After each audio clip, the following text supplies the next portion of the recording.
Welcome to the Holy Land Uncovered. I'm Jordana Miller. We have another great show for you today.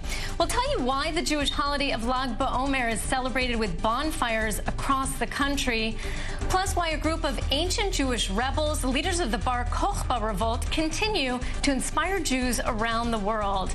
And finally, we'll meet the members of the Beit Yisrael community who believe the holy city is not Jerusalem, but Tel Arad.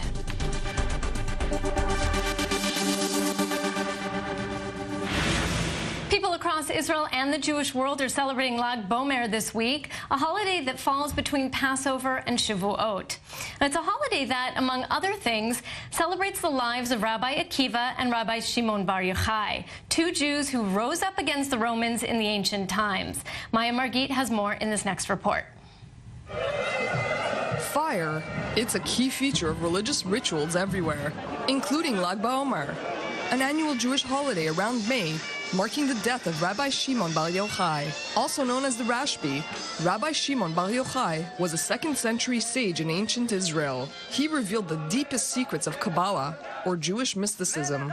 The bonfires on Lag Baomer symbolize the fiery spirit of these teachings.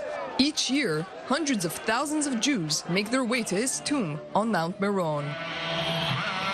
Fire also plays a key role in one of the major Ethiopian Orthodox festivals. The religious holiday of Meskel, celebrated in the fall, marks the discovery of the true cross, which the Roman Empress Helena discovered in the 4th century.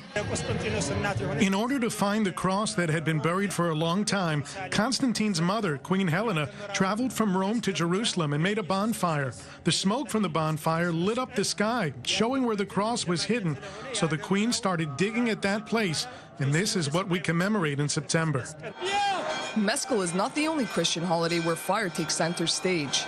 Another famous ceremony happens in Jerusalem, at the Church of the Holy Sepulchre, called the Holy Fire. Like Lag Baomer, this holiday happens in the spring, each year on Holy Saturday, the day before Orthodox Easter.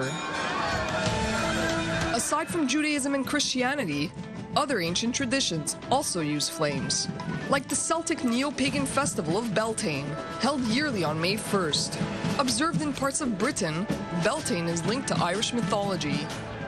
But Europe's biggest fire festival, held annually in the Shetland Islands of Scotland, is known as Uphalia, and it's quite a sight to behold. Happening on the last Tuesday of January, the fire procession marks the close of the Yule season. The march ends with torches being thrown at a Viking longship.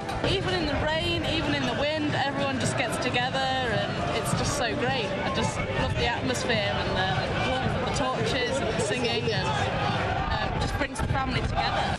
Lag Baomer, Meskel, the Holy Fire, Beltane, and Uphalia each shows how this most captivating of elements gets people all over the world fired up. Joining me here in the studio to talk a little bit more about this is Maya Margit. First of all, beautiful story there. The visuals are amazing. Let's talk, though, symbolically a little bit, get a little deeper on the religious significance of fire.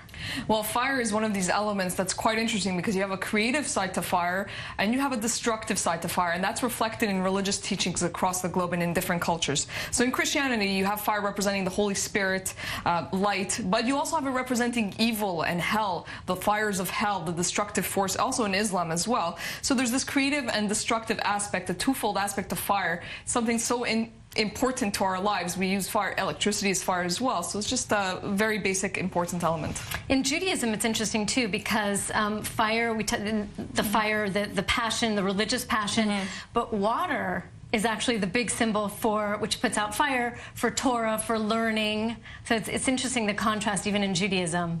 Yeah, it's interesting also in Judaism. You have many different stories with fire. You have the burning bush, for instance, the tree that never consumes itself. Right. It's kind of a metaphoric fire. That's right. So fire is used metaphorically also for mystical visions and for many different things. Very interesting. Thanks so much, Maya. We're going to take a short break, but don't go anywhere. When we come back, a look at the Bar Kokhba revolt, the 3rd century Jewish revolt against the Romans. Stay with us.